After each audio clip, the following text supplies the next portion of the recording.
Hey guys, what's up? So I'm here with a review of a supernatural science fiction fantasy horror drama mystery animated film from 2016. Well, released in 2016. The film was finished in like 2014, but it was released in 2016, and it's from director Jimmy Screamer Claus, who directed Where the Dead Go to Die, which was an anthology film that I thought, while not very good from a technical or a critical standpoint, I still thought it was very interesting, and I still enjoyed it quite a bit, as well as his first unreleased film, uh, Reality Bleed Through, which I have the 2 disc special, like, limited edition to 100 copies sitting over there, autographed by him. Uh, Actually, I think I see it right here. Yeah. Love Screamer Claus. My back. But, I have that and Where the Dead Goes to Die. And I think that he's a pretty interesting filmmaker, and, after watching interviews with him and doing a bit of research, I find out that he's a very, very cool guy. He's very down to earth. He doesn't take his films very seriously, and he knows that his films aren't good. And this is his newest film, When Blackbirds Fly. I'm gonna have the alternate poster because I like this cover. I like this poster and/or cover art for it. I'm gonna, like how I have the poster and shit. I'm gonna put the alternate poster right here. But really love this cover art for it. It's very, very, very red and colorful. Basically, this is a film that is about the small town of Heaven. That is a walled up town. Like, there's a wall completely surrounding it, and they have a leader named Kane. And in order to live there, you have to follow all of the rules. And the biggest rule is do not go outside the wall, and do not talk to anybody outside the wall, especially the evil one who lurks outside the wall. And that's really all I know about it. I know that this film has to deal with, like, religious illusions and, like, uh, reasons why religion might be bad for the world or something like that. Like, I know from what I've heard, that's in there. But I also heard that the message that God doesn't love you is riddled all over Where the Dead Goes to Die. And honestly, I didn't see a single drop of that in there. I just kind of saw a mess of creepy imagery. So I hope that this film is very similar. From what I've heard and from what I've seen from the clips of it and some of his newer short films, Jim has really stepped up his animation game, and his animations are actually getting pretty cool. And he definitely has his own kind of style, definitely. And from what I've seen, the animation in this film is better than it was in Where the Dead Go to Die. So don't really know much else about the film. I guess I'm just gonna have to sit back and watch it, and I'm definitely looking forward to watching this one. So let's just fucking do it.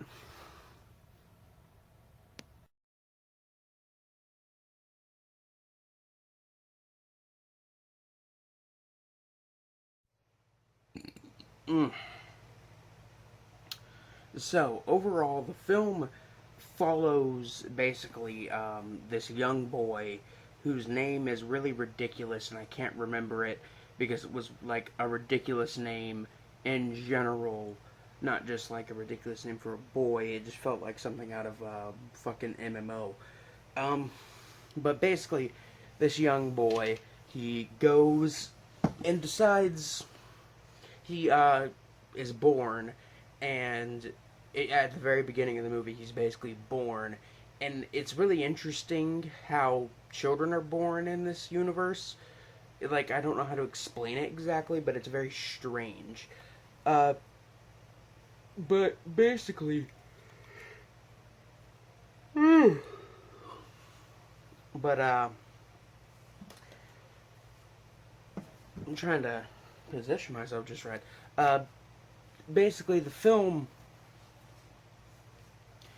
follows the son and the kid as he grows up and learns a lot about the world he lives in, and about the rules, and then him and a girl he meets in his class decide to venture out beyond the wall, and then bad things happen. The film, from beginning to end, has some good animation. I say good when I'm talking about in comparison to Where the Dead Go to Die, because the animation here is a lot better looking, and I think James has definitely found his definitive kind of style and his way of animating, because this is a lot more uh, clean. I don't want to say it's clean looking, but it's a lot more smooth looking than it was in Where the Dead Go to Die. And Where the Dead Go to Die, it felt kind of stiff and kind of like slow and muddled. It still has that kind of, but the animation, I mean, is still pretty decent overall. And it has a great visual style and a great use of like black and white to show the kind of boring the kind of like boring biblical side of the world behind the inside the walls, and then the colorful free love kind of world outside the walls. There's a very good use of color and style, and something I noticed as I was watching it, the wallpaper in the house in the movie is literally is literally a morphed version, is literally the face of the leader of the Heaven's Gate cult. It's literally his face repeating over and over and over again. And I know that James, Jim, the director, I know he is really big into UFOs and stuff, and he put the leader of the Heaven's Gate cult in. He put images of him in Where the Dead Go to Die, and in here it's there all over the place, and it is obviously there because because that side of this world. God damn. Because that side of the world is very, very cult-esque with the leader and everything. But the style is very, very creeping. It's very creepy and interesting in a certain way. The acting is pretty okay. There's nothing, absolutely award-worthy, but they at least got some decent, actors this time around, and they definitely tried to play the film a lot more seriously, unlike Where the Dead Go to Die. Oh my gosh. The writing is also okay. It's nothing fantastic. The music is alright. It's pretty solid. There's actually some pretty good music in the film. And then there's some electronic music, which I'm not too big on. But, still. The lighting and camera work in this film is very, very good, although I don't really think that matters too much because it's a 3D animated film. But, the characters are okay. They're not, like, super fleshed out or anything, but, whatever. The rating. Oh, God, I'm talking about the fucking rating. Oh, goddamn. The pacing of this film was really good. By the time you're about 20 minutes in, you're already... Well, actually, by the time you're about 6 minutes in, it's already really, really fucking weird and trippy. And by the time you're 20 minutes in, the two main characters have already gone outside the wall within the first 20 minutes of the film. So it really gets to the point pretty quickly and doesn't seem to have much filler going on. The film constantly stays interesting and constantly stays weird and just, oh god. Much like Where the Dead Go to Die, it's full of really creepy as hell and weird imagery. Like really, really creepy, and it has enough surreal imagery to give David Lynch a boner.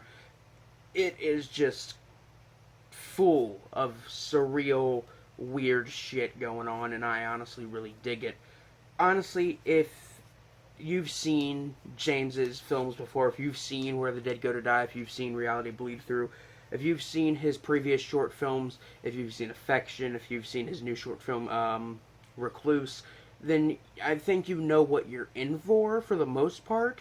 is a lot of really surreal, weird imagery, and that's really and an interesting and a pretty interesting story. But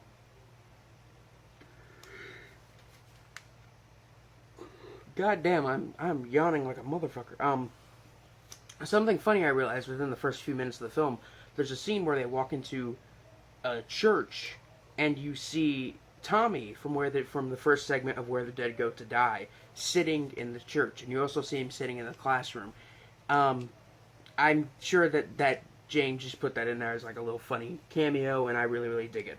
On the gore meter from 1 to 10, and I'm gonna go ahead and just say like animated terms. So I'm gonna go ahead and say from something like Toy Story to something like, I don't know, like Where the Dead Go to Die or Akira.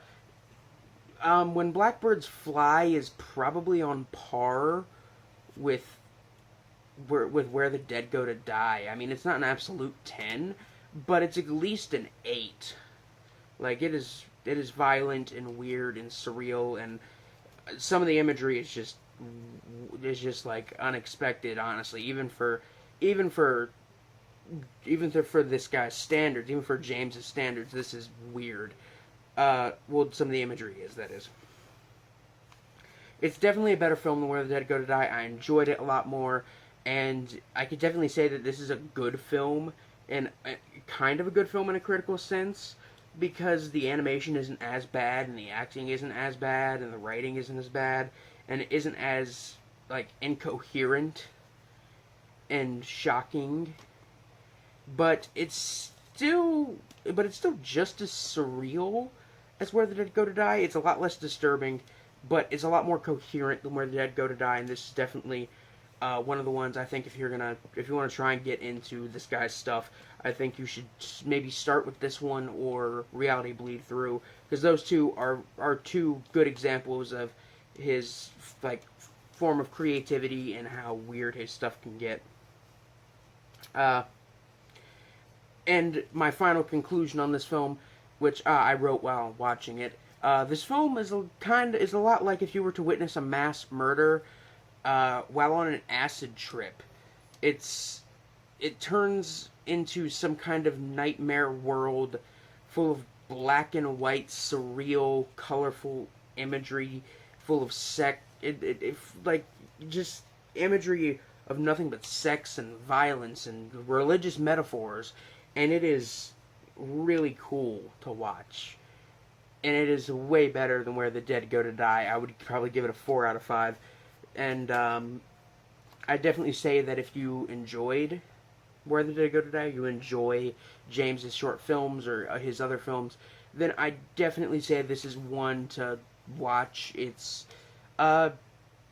definitely an acquired taste. His films are definitely not for everybody, and this film isn't for everybody. But this one was obviously made with more of a kind of.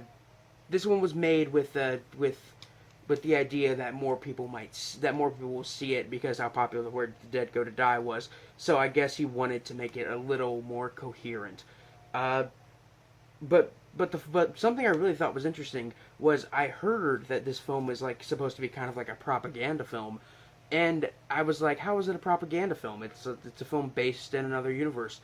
I realized at the beginning of the film and as the credits rolled that it technically is, because they give like a wrap up thing at the end telling you what happens after the film ends and giving you more information on like the leader Kane, and basically saying this is what would happen if Kane ever if such and such ever happens. This is what would happen if someone goes beyond the wall. It's really interesting, and I honestly think people should make more kind of pseudo propaganda films, because it would be really interesting to see. But either way, I'd probably give it a 4 out of 5, and I would solidly recommend it. Again, if you enjoy his films, you'll probably like it, but I can't really recommend it to anybody who didn't like Where the Dead Go to Die, because this isn't the same film, but it has very similar aspects. So, yeah. Anyway, guys, that's it for now. Peace.